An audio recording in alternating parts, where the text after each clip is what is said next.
नमस्कार, स्वागत है आपका आदिशक्ति पीताम्बरा परिवार में। आज हम इस वीडियो के माध्यम से आपको चैत्र नवरात्रि जो कि 22 मार्च 2023 मंगलवार से शुरू होने वाली है, उसमें घट स्थापना का मुहूर्त और नवरात्रों के समापन के बारे में, साथ ही कौन सी साधना दुर्गा जी की इन चैत्र नवरात्रि में करनी चाहिए वो आपको विस्तार से बताएंगे। साधना की विधि, नियम और क्या सामग्री इसमें लगेगी और किस प्रकार हवन करना है। अगर आप सभी को यह वीडियो अच्छी लगे तो लाइक और शेयर करें। जैसा कि आप जानते हैं कि इस बार चैत्र नवरात्रि बस आने ही वाली है। 22 मार्च 2023 से इनकी शुरुआत है और बहुत सारे साधक हैं जो ये चाहते थे कि हम कोई विशेष साधना इन नवरात्रों में लेकर के आए, तो उन्हीं के लिए यह वीडियो है। जो नवरात्रों की शुरुआत है वो 22 मार्च 2023 मंगलवार से है और इनका समापन 30 मार्च 2023 को है।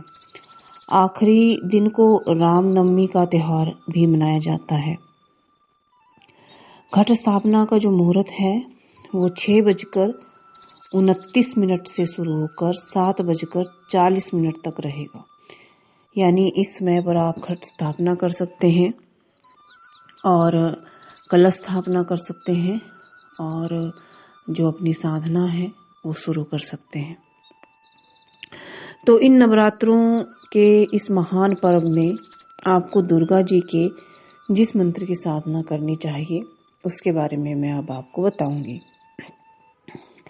इस बार जो नवरात्रे हैं वो काफ़ी अच्छे हैं और इन नवरात्रों में आपको दुर्गा जी के जिस मंत्र की हम साधना बताएंगे उस मंत्र को जाप करने से आपको क्या क्या फायदे होंगे, पहले मैं वो आपको बताऊंगी।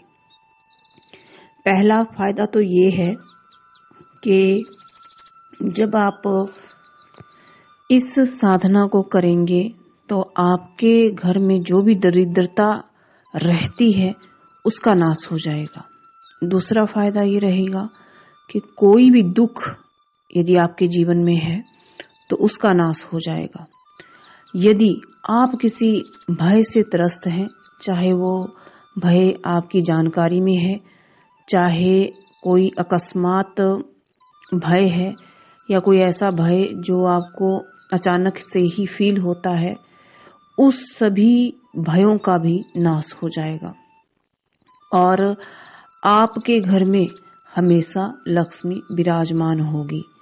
आपके समस्त दुखों का नाश हो जाएगा। यदि आपकी स्वास्थ्य संबंधी कोई समस्या है तो वो समस्या भी भगवती की कृपा से ठीक हो जाएगी।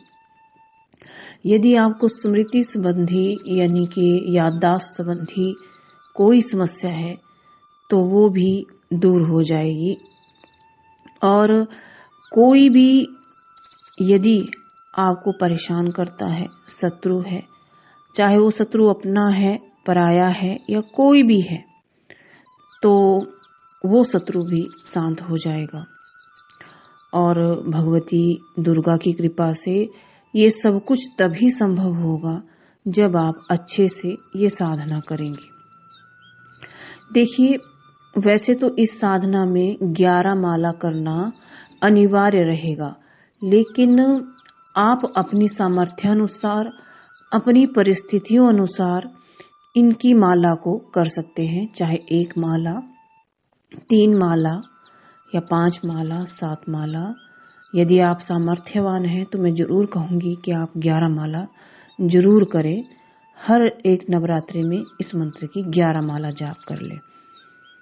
और इसकी एक विशेष विधि भी मैं आपको बताऊंगी इस मंत्र की।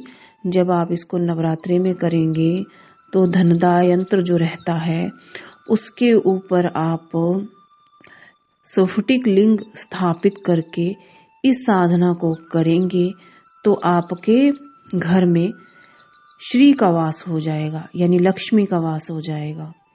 यदि ऐसा नहीं है तो आप 11 कौड़ियाँ जो हैं दुर्गा जी के यंत्र पे स्थापित करके उन 11 कौड़ियों को आप नवरात्रों के दिनों में पूजा साधना करके उन्हें पीले वस्त्र में लपेटकर अपने संदूक में, अलमारी में या पूजा स्थान पे या जहाँ भी आप अपना धन रखते हैं उस स्थान पे रखेंगे तो धन में वृद्धि होगी। यदि ये भी संभव नहीं है तो दुर्गा जी का जो धनदायक यंत्र है उसके ऊपर आप 11 गोमती चक्र रख करके उनकी पूजना करके फिर आप लाल रुमाल में बांध करके उनको आप अपने धन वाले स्थान पे रख सकते हैं। इससे आपको मन में शांति भी होगी, धन का आगमन होगा, स्वास्थ्य संबंधी समस्या भी दूर होगी, आपकी स्मृति संबंधी समस्या भी दूर होगी, दुखों का नाश होगा, दारिद्र्य का नाश होगा और भगवती ने चाहा तो अभी आपके सभी कार्य बनने शुरू हो जाएंगे। देखिए, जो भी मंत्र या साधना जो आप लोगों को बताई जाती है वो जो ग्रंथों में वर्णित रहती है उस आधार पे बताई जाती है। लेकिन जैसे आप लोग सामाजिक प्राणी हैं, घर है, बाहर है, जॉब है, नौकरी है, घर का काम है और बहुत सारे सामाजिक कार्य आप लोगों को करने पड़ते हैं, तो आप लोग कुछ ना करने से यानी भक्ति की दिशा में प्रयासरत रहना चाहिए। यानी आप कुछ ना करेंगे तो उससे बेहतर है कि आप उसमें कुछ करें। कहने का अर्थ ये है, कई लोग ये कहते हैं कि साधना करने का समय हमारे पास नहीं होता है, तो मैं कहूँगी कि नवरात्रों में कम से कम आप इतना समय निकालें कि उस भगवती के लिए, उस जगजननी के लिए, क्या आप नवरात्रों में या नवरात्रियों में क्या 1-1 घंटे का समय या 2-2 घंटे का समय क्या आप उस जगजननी के लिए नहीं निकाल सकते? खैर, आप उस देवी माँ के लिए भी समय नहीं निकाल रहे हैं, आप अपने लिए समय निकाल रहे हैं। देखिए, लोग कहते हैं कि हमारे जीवन में बड़ी समस्या है, स्वास्थ्य ठीक नहीं है, दरिद्रता है, दुख है, समस्या है, परेशानी है, घर में कलह है, धन नहीं रुक रहा है। तो आप लोग भक्ति कितना करते हैं, भक्ति में समय कितना देते हैं? हम आपको कोई तांत्रिक चीज करने को या तामसिक चीज करने को नहीं कहते, हम कहते हैं आप भक्ति करो, आप नाम सिमरन करो, आप जप करो, आप मंत्रों का जाप करो। तो लोग कहते हैं समय नहीं है। जब आपके पास समय नहीं है उस जगजननी के लिए या इष्ट के लिए या त्रिदेवों के लिए, तो उनके पास भी आपके लिए समय नहीं है। फिर तो आपके साथ क्या होना चाहिए या क्या होगा आपके साथ वो तो आप भी जानते हैं। आपको समय निकालना चाहिए। देखिए, जब आप भक्ति करेंगे तो भक्ति ही आपके साथ जाएगी, भक्ति ही आपके कर्मों के फल को दुगना कर देगी। अगर शुभ कर्म है तो दुगना कर देगी, अगर आपने बुरे कर्म किए हैं तो उस कर्मों के फल को, जो कि बुरा फल आने वाला है, उसको गौण कर देगी। तो आपको भक्ति करनी चाहिए, कम से कम नवरात्रों में तो आपको करनी ही चाहिए। आपको कम से कम जिस धर्म में आपने जन्म लिया है उस धर्म का पालन भी आपको करना चाहिए। मैं ये नहीं कहती कि अन्य धर्म बुरे हैं, लेकिन आपको अपने धर्म का पालन करना चाहिए, दूसरे के धर्मों का सम्मान करना चाहिए और अपने धर्म का आपको सदैव कुछ न कुछ अपने घर में अनुष्ठान जरूर करना चाहिए। जैसे कथा करें, साधना करें, मंत्र जाप करें, योग अभ्यास करें, ठीक है, ये तो आपको ही करना पड़ता है। अब चलो लौटते हैं कि नवरात्रि में जो आप साधना करेंगे वो किस प्रकार करेंगे। पहले आप दुर्गा जी का धंधा यंत्र लें, उसे चौकी पर स्थापित कर दें। ये यंत्र भोजपत्र पे बना हुआ होना चाहिए और उसके ऊपर आप चाहे श्री यंत्र या चाहे आप कौड़ियाँ या गोमती चक्र कुछ भी स्थापित कर सकते हैं जो आपके पास अभिमंत्रित हो। चाहे कौड़ियाँ हैं, गोमती चक्र है या श्री यंत्र है, वो स्थापित कर दें। उनको आप तिलक कर दें, पुष्प अर्पित कर दें और जो भी आपकी कामना है वो कह दें। घट स्थापना तो आपको मैंने समय बता ही दिया है कि आपको घट स्थापना जो है वो 6:29 से लेकर के 7:40 के अंदर अंदर कर लेनी चाहिए। और आप चाहें तो अखंड दिया जला सकते हैं घी का, अगर नहीं आपकी इतनी सामर्थ्य है कोई बात नहीं, लेकिन जब आप साधना मंत्र जाप करें तो उतने समय तक आपका दिया जलते रहना चाहिए। ठीक है। उसके बाद आप दुर्गा जी का आवाहन मंत्र, दुर्गा जी का ध्यान मंत्र और दुर्गा जी के कवच का पाठ करके आपको दुर्गा जी का जो मैं अभी मंत्र बताऊंगी उसको करने से पहले गणेश जी की एक माला, भोले शंकर की 3 माला, गुरु मंत्र की 3 माला और फिर इस मंत्र की यानी मूल मंत्र की जो मैं आपको बता रही हूँ, मंत्र है ओम दुर्गे समृता हर्षि भीतिम शेष जंतु स्वास्थ्य समृता मति मतीब शुभाम ददासी दारिद्र्य दुख भय हार्णिक कात्वा ददन्यात सर्वोपकार करणाय सदा दृचित्या। ये मंत्र है। इसकी आपको 1 माला, 3, 5, 7 या 11 माला अपनी सामर्थ्य के अनुसार करनी चाहिए। अंत में क्षमा प्रार्थना और दुर्गा जी की आरती कर लेनी चाहिए। ये प्रोसेस आपको करनी चाहिए। इससे आपके घर में जो दुख हैं उनका नाश हो जाएगा, दारिद्र्य है उसका नाश हो जाएगा, कोई भय, कोई अज्ञात भय अगर आपको लगता है उसका नाश हो जाएगा, या कोई अनजाना भय लगता है उसका नाश हो जाएगा, कोई जानकार भय लगता है यानी किसी से यदि आपको भय लगता है उसका भी नाश हो जाएगा। और लक्ष्मी जी का जो उपाय है वो तो मैंने आपको पहले ही बता दिया, वो उपाय आप कर सकते हैं। आपके घर में धन का वास हो जाएगा, सुख समृद्धि हो जाएगी और तो और आपका घर का जो माहौल है या वातावरण है वो भी सुखमय हो जाएगा। नहीं तो कई लोगों का घर का जो वातावरण होता है उसमें उनका दम घुटता है, वो वहाँ पर 1 मिनट भी चैन की सांस नहीं ले पाते हैं। घर का जो वातावरण होता है वो नेगेटिव होता है, या घर में कलह क्लेश होता है, लड़ाई झगड़ा होता है, बच्चे बड़ों की या बड़े बच्चों की बात नहीं मान रहे हैं, घर में खुशियाँ नहीं हैं। तो कम से कम आपको नवरात्रों में तो दुर्गा जी की भक्ति करनी ही चाहिए। यदि आप करेंगे, देखिए वैसे तो जब आप साधना करते हैं कलयुग में, जब भी तो कहा गया है कि जो कलयुग में जो साधना है उसका फल, मंत्र जाप का फल या पूजा पाठ का फल आपको तुरंत मिल जाता है, चाहे वो किसी भी रूप में मिले। और अगर आप करेंगे तो आपको उसका फल जरूर मिलता है। फिर भी चलो हम कहें कि चलो तुरंत नहीं मिल रहा है, कोई बात नहीं, कभी ना कभी तो आपको मिलेगा। जैसे आप पैसा कमा करके बैंक में रखते हैं, बेशक वो आपके हाथ में नहीं होता है, बैंक में होता है, लेकिन कहीं ना कहीं तो होता है। आपको संतुष्टि होती है कि मेरे बैंक में मेरा इतना पैसा जमा है, आपको संतुष्टि है, वो आपके पास है, आपके हाथ में नहीं होता।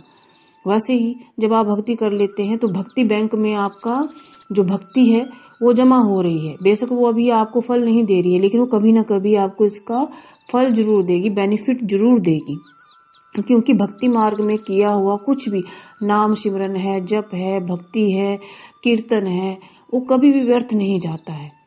हो सकता है तुरंत फल ना मिले, लेकिन मिलता जरूर है। अब बात करते हैं कि साधना के नियम क्या हैं। इस साधना को आप 9 दिन तक, 10 दिन तक कर सकते हैं। अगर आप चाहें तो इस साधना को आप अष्टमी को भी संपन्न कर सकते हैं, वो आपकी इच्छा है। उसके बाद आपको दशांश हवन करना चाहिए, तर्पण मार्जन करके कन्याओं का पूजन करना चाहिए। 9 कन्या होनी चाहिए, 11 कन्या होनी चाहिए, लेकिन आजकल समस्या ये भी चल रही है कि कन्याएं नहीं मिल पाती हैं, तो 3 कन्या होनी चाहिए। अगर वो भी नहीं हो पाता है तो आप 1 कन्या का कम से कम पूजन कर लें। और जो गाय के जो बाड़े होते हैं यानी जो गौशाला होती है वहां भी आप दान से दे सकते हैं, अपने गुरु को दान दे सकते हैं, या आप अनाथ आश्रम में दान दे सकते हैं, गरीबों की, भिखारियों की सहायता कर सकते हैं। आप इतने नेक कार्य कर सकते हैं। देखिए जो आज आप अपने हाथों से दान करेंगे वही आपको 2 गुना 3 गुना जो फल है वो प्राप्त होगा, आज नहीं कल मिलेगा। और दूसरी बात, जब आपका ये साधना जब संपन्न हो जाती है तो जो कौड़ियां हैं या गोमती चक्र है उनको पीले वस्त्र में लपेट करके आपको तिजोरी में रख लेना चाहिए, जैसा कि मैंने पहले बताया। साधना के नियम वही नियम है। जितनी बार आपने, जितनी मूल मंत्र का जप का आपने संकल्प ले लिया, जितने दिन का ले लिया, चाहे 8 दिन का, 9 दिन का या 10 दिन का, वो आपको संपन्न करना ही है, उसको बीच में नहीं छोड़ना है। देखिए इसका कोई बुरा प्रभाव तो नहीं है कि आपने बीच में छोड़ दिया, कुछ गलती होगी तो बुरा प्रभाव पड़ेगा, नहीं, लेकिन आपके उतने ही भक्ति बैंक में कमी आ जाएगी, भक्ति बैंक में कमी आ जाएगी। तो आपको क्या करना चाहिए कि इसको प्रयास करना चाहिए पूर्ण करने का। आपको भी तो अपने इष्ट को प्रसन्न करने का मौका आपको मिलना चाहिए, तो आप जरूर कीजिए अपने इष्ट को प्रसन्न। और दुर्गा माँ आदि शक्ति हैं, पराशक्ति हैं, उनसे बड़ा तो कोई है ही नहीं इस निखिल ब्रह्मांड में, ये तो आप सभी जानते ही हैं। बाकी इसमें ब्रह्मचर्य का पालन है, भूमि शयन कर लें तो बहुत अच्छा है, अल्पाहार करें। कई लोगों को शुगर है यानी कि डायबिटीज़ है, बीपी है, उनको एक समय खाना खाना है तो बिना लहसुन प्याज का खाना खाएं, नहीं तो फलाहार करें 9 दिन तक। और कई तो ऐसे लोग भी हमारे साथ जुड़े हैं जो केवल दूध का सेवन करके ही भक्ति करते हैं, तो उन भक्तों को भी हमारा प्रणाम है। आप चाहें तो आप अपना नियम खुद बांध सकते हैं। और रही इस मंत्र की दीक्षा की बात, तो इस मंत्र की दीक्षा आप हमारे यहाँ से ले सकते हैं। और सामग्री की बात, तो इस मंत्र की सामग्री आप हमारे यहाँ से मंगा सकते हैं। सारी सामग्री सिद्ध रहेगी, अभिमंत्रित रहेगी, जैसा कि आपको बताया है, और ये आपको बहुत जल्दी मिल जाती है। अगर आपको ये साधना संपन्न करनी है तो आप अपने गुरु के आशीर्वाद से संपन्न कर सकते हैं, हमारे यहाँ से भी दीक्षा ले सकते हैं। नमस्कार।